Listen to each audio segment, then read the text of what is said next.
اور ترمذی میں ابن ماجہ میں حدیث ہے کہ حلال اور حرام نکاح میں گانے کا فرق ہے، جس میں گانا ہو وہ نکاح حلال ہے، جس میں نہ ہو حرام ہے۔ یہ خفیہ شادی تو اسلام کی روح سے تو زنا ہے جی، کیونکہ شادی جی بالکل شادی تو اعلانیہ ہوتی ہے۔ جامع ترمذی میں، سنن ابن ماجہ میں یہاں تک حدیث ہے کہ حلال اور حرام نکاح میں فرق گانے کا ہے، گانے کے ذریعے اناؤنسمنٹ، یعنی اب ایک اناؤنسمنٹ ہوئی نہیں ہے تو وہ چھپی دوستی تو اسلام میں حرام ہے، آپ سورۃ النساء پڑھ لیں۔ نہیں، اگر نکاح کیا ہوا ہے پھر بھی حرام ہے جی، چھپی دوستی ہے۔ الحمدللہ رب العالمین والصلاة والسلام علی سید الانبیاء والمرسلین، اما بعد فاعوذ باللہ من الشیطان الرجیم، بسم اللہ الرحمن الرحیم۔ سنن اور مسانید کے اندر ایک روایت کی بنیاد پر مرزا جہلمی نے ایک سٹیٹمنٹ اپنے کئی بیانات میں اور کئی ایک پوڈ کاسٹ کے اندر بھی دی ہے، اور یہ کہا ہے کہ جس نکاح میں گانا ہو وہ نکاح حلال ہے، اور جس نکاح میں گانا نہ ہو وہ نکاح حرام ہے، بلکہ یہ کہا کہ وہ زنا ہے۔ مرزا جہلمی کے اس بیان کی بنیاد پر نعوذ باللہ تعالی لاکھوں نہیں بلکہ کروڑوں مسلمانوں کے نکاح زنا قرار پاتے ہیں۔ اولیاء اللہ، امت کے صلحاء، بلکہ صحابہ کرام رضی اللہ تعالی عنہم کے بھی وہ نکاح نعوذ باللہ تعالی زنا اور حرام قرار پاتے ہیں جس میں گانا نہیں ہوا یا اس میں دف نہیں بجائی گئی۔ اب جس روایت کی بنیاد پہ مرزا جہلمی نے یہ سٹیٹمنٹ دی ہے وہ روایت سنن ابی داؤد کے اندر، سنن ابن ماجہ کے اندر، جامع ترمذی کے اندر اور مسند احمد ابن حنبل کے اندر موجود ہے، اور اس کے راوی ہیں حضرت محمد ابن حاتب رضی اللہ تعالیٰ عنہ صحابی رسول، جو کہ صغار صحابہ اکرام علیہ رضوان میں شمار کیے جاتے ہیں۔ محمد ابن حاتم رضی اللہ تعالیٰ عنہ صحابی فرماتے ہیں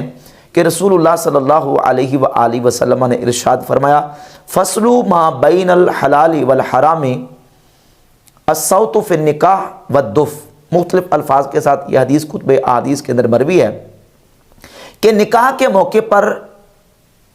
آواز، یعنی وہاں لفظ صوت موجود ہے، اور صوت کا ترجمہ محدثین نے یہ کیا ہے اعلان کرنا۔ نکاح کے موقع پر اعلان اور دف بجانا یہ حلال اور حرام کے درمیان امتیاز ہے۔ اس روایت کی بنیاد پہ مرزا جہلمی نے اس کا ایک مفہوم یہ بیان کیا کہ جس نکاح کے اندر دف نہ بجائی جائے اور گانا نہ گا جائے وہ نکاح حرام ہے، بلکہ اس کو زنا قرار دیا۔ یہ جو مضمون اور مفہوم مرزا جہلمی نے اس حدیث کا بیان کیا ہے، اس حدیث کی جتنی شروحات شارحین حدیث نے کی، محدثین نے کی، ایک حوالہ بھی ایسا آپ نہیں دکھا سکتے کہ جس میں کسی امام، کسی محدث نے یہ کہا ہو کہ جس نکاح کے اندر گانا نہ بجایا جائے وہ زنا ہوتا ہے، اور نہ ہی اس حدیث کا یہ مفہوم اور مضمون نکلتا ہے، بلکہ اس میں نبی پاک صلی اللہ علیہ وآلہ وسلم نے تو ایک ترغیب ارشاد فرمائی ہے نکاح کے موقع پر اس کا اعلان کرنے کی اور اس کا اظہار کرنے کی۔ اب وہ اعلان اور اظہار کے طریقے کون کون سے ہیں؟ اس کا طریقہ یہ بھی ہو سکتا ہے لوگوں کو کھانا کھلا کے،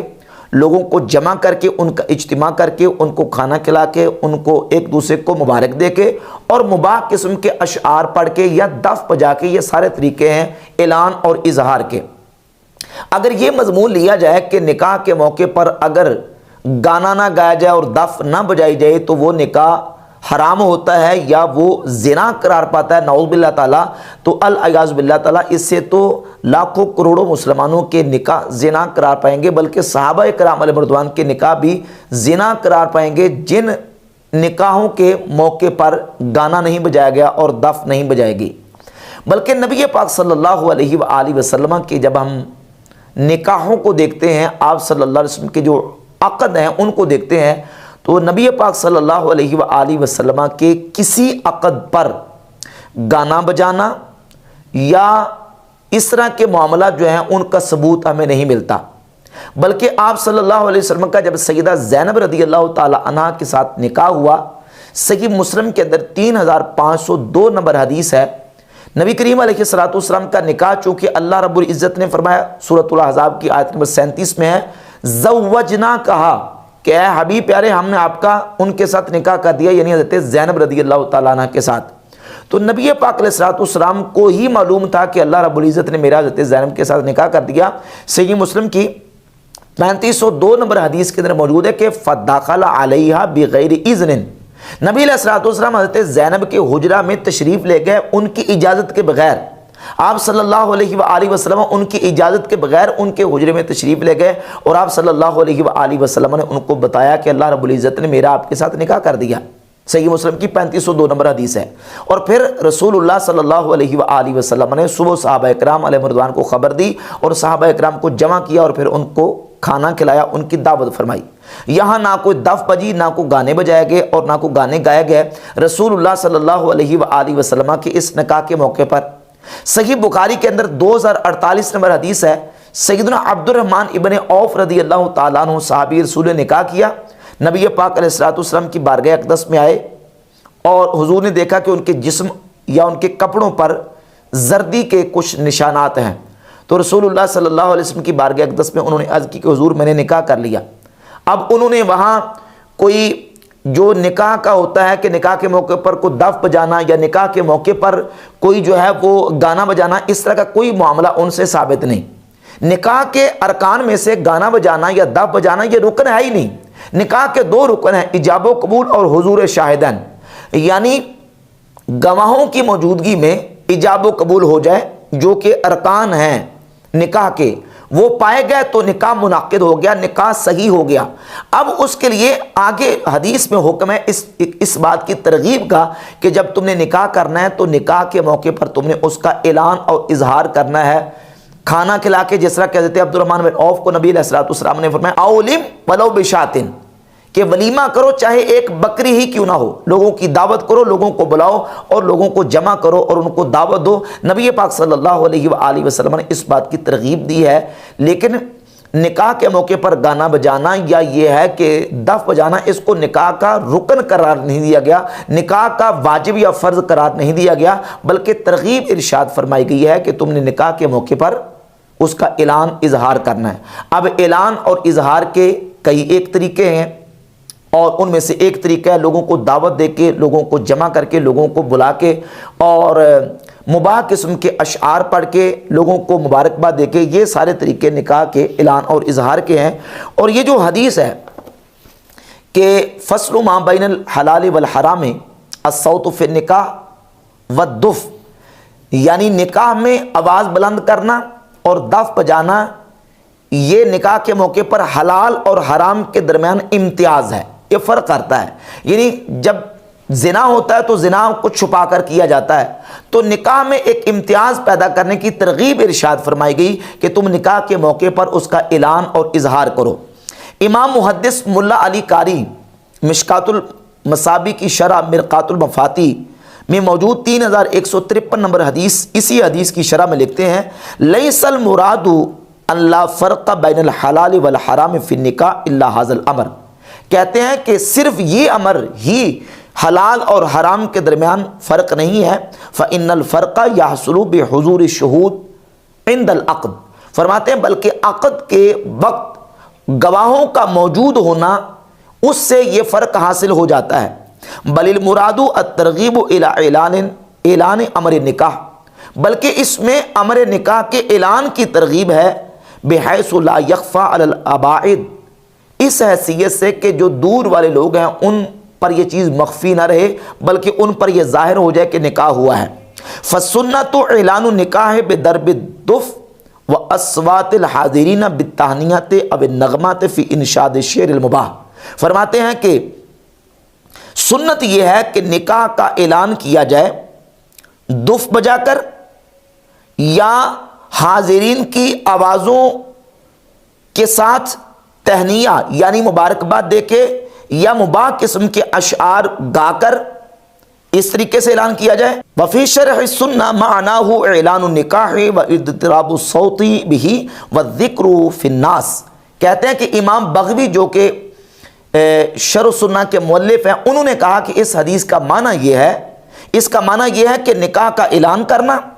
اور آوازوں کو بلند کرنا، آوازوں کو پھیلانا اور لوگوں کے ہاں نکاح کا ذکر کرنا، یہ ہے اس کا معنی کہ حلال اور حرام کے درمیان امتیاز وہ الصوت فی النکاح یعنی نکاح میں آواز ہے، اور اس کا معنی یہ ہے کہ نکاح کا اعلان کرنا اور لوگوں کے سامنے اس بات کا اظہار کرنا کہ ہم نے نکاح کر لیا ہے، جیسے کہ کہا جاتا فلان قد ذهب صوته فی الناس یعنی فلاں کی آواز لوگوں میں پہنچ گئی۔ وبعض الناس ذهب به الى السماع وهذا خطأ یعنی سماع المتعارف بین الناس الان، کہتے ہیں کہ بعض نے اس کا مطلب یہ لیا ہے کہ معنی یہ ہے کہ جس طرح کہ ہمارے ہاں سماع جو کیا جاتا ہے، متعارف گانا گایا جاتا ہے، وہ مراد ہے اس سے، تو امام مولا علی قاری فرماتے ہیں یہ بالکل خطا اور یہ غلط ہے، اس کا یہ ہرگز معنی نہیں ہے، بلکہ اس کا معنی یہ ہے کہ نکاح کے موقع پر اعلان کرنا اور نکاح کا اظہار کرنا، اور اس کے مختلف طریقے ہیں، یعنی لوگوں کو جمع کر کے ان کو کھانا کھلانا، لوگوں کو مبارکباد دینا اور مباح قسم کے اشعار پڑھنا، جس طرح کہ سنن ابن ماجہ کے اندر ایک حدیث اور روایت موجود ہے جس کا مضمون یہ ہے کہ نکاح اور شادی کے موقع پر اہل مدینہ انصار صحابہ جو ہے وہ اس طرح کے اشعار پڑھا کرتے تھے، اتیناکم فحیانا وحیاکم، تو اس طرح کے اشعار پڑھ کے خوشی کا اور جو ہے وہ فرحت کا اظہار کرنا یہ امر مستحب ہے، اور جو ہے وہ اہل مدینہ انصار صحابہ کو پسند تھا، جس طرح کہ صحیح بخاری کے اندر 5162 نمبر حدیث ہے۔ ام المؤمنین سیدتنا عائشہ صدیقہ رضی اللہ تعالیٰ عنہ فرماتی ہیں کہ ہم نے ایک دلہن کو تیار کر کے ایک انصاری صحابی کے پاس بھیجا، یعنی ان کے ساتھ نکاح ہوا اور ان کی رخصتی ہوگی، تو نبی پاک صلی اللہ علیہ وآلہ وسلم نے اس موقع پر ارشاد فرمایا کہ تمہارے پاس کوئی لہو موجود نہیں تھا، یعنی تمہارے پاس کوئی اس طرح کا سلسلہ نہیں تھا کہ تم اس طرح کے اشعار ایسے موقع پر جو نا وہ اس کا اہتمام اور انتظام کرتی، کیونکہ انصار وہ لہو کو پسند کرتے ہیں، یعنی شادی کے موقع پر انصار اشعار کو اور دف بجانے کو پسند کرتے ہیں، تم اس کا اہتمام کرتی۔ یہاں نبی پاک صلی اللہ علیہ وآلہ وسلم نے ہرگز یہ نہیں کہا کہ اس صحابی کے اس نکاح اور اس عورت کی رخصتی کے موقع پر چونکہ دف نہیں بجائی گئی اور اس موقع پر گانا نہیں گایا گیا لہذا یہ نکاح حرام ہو گیا اور یہ زنا قرار پایا، ایسا نہیں کیا گیا، بلکہ نبی پاک صلی اللہ علیہ وآلہ وسلم نے صرف اس بات کی ترغیب دی ہے کہ نکاح کے موقع پر اعلان کیا جائے اور نکاح کے موقع پر اشعار جو مباح ہیں وہ کہے جائیں، اور دف کے ساتھ اس کا اعلان اور اظہار کرنا یہ ایک مستحب اور امر مستحسن ہے، نہ تو نکاح کا رکن ہے اور نہ ہی یہ اس سے ثابت ہوتا ہے کہ نعوذ باللہ تعالیٰ جس میں یہ عمل نہ کیا جائے وہ زنا اور حرام قرار پائے۔ جس طرح کہ صحیح مسلم کے اندر، سنن ابی داؤد کے اندر اور دیگر کتب احادیث کے اندر ایک حدیث موجود ہے، رسول اللہ صلی اللہ علیہ وآلہ وسلم نے فرمایا فصل ما بین صیامنا و صیام اہل الکتاب اکلۃ السحر، رسول اللہ صلی اللہ علیہ وسلم نے فرمایا ہمارے اور اہل کتاب کے روزوں کے درمیان امتیاز سحری کھانا ہے، سحری کھانا ہمارے اور اہل کتاب کے روزوں کے درمیان امتیاز ہے، یعنی اس بات کی ترغیب دی گئی ہے کہ تم سحری کھاؤ، سحری میں برکت ہے، سحری میں تمہارے لیے فائدہ ہے، لیکن جو بندہ سحری نہیں کھاتا اور سحری کھائے بغیر اس نے روزہ رکھ لیا، نہ تو اس کا روزہ حرام قرار پاتا ہے اور نہ یہ کہا جا سکتا ہے کہ اس کا روزہ نہیں ہوا، روزے کی صحت میں کوئی شک نہیں، کیونکہ سحری کھانا یہ روزے کا رکن نہیں ہے، روزے کے لیے فرض اور واجب نہیں ہے، بلکہ سحری کھانا روزے کے لیے مستحب ہے، سنت ہے۔ جس طرح کوئی سحری نہ کھائے تو اس کا روزہ ہو جاتا ہے، روزہ درست ہوتا ہے، اسی طریقے سے اس حدیث کو لے لیں، دونوں کے الفاظ ملتے جلتے ہیں، فصل ما بین الحلال والحرام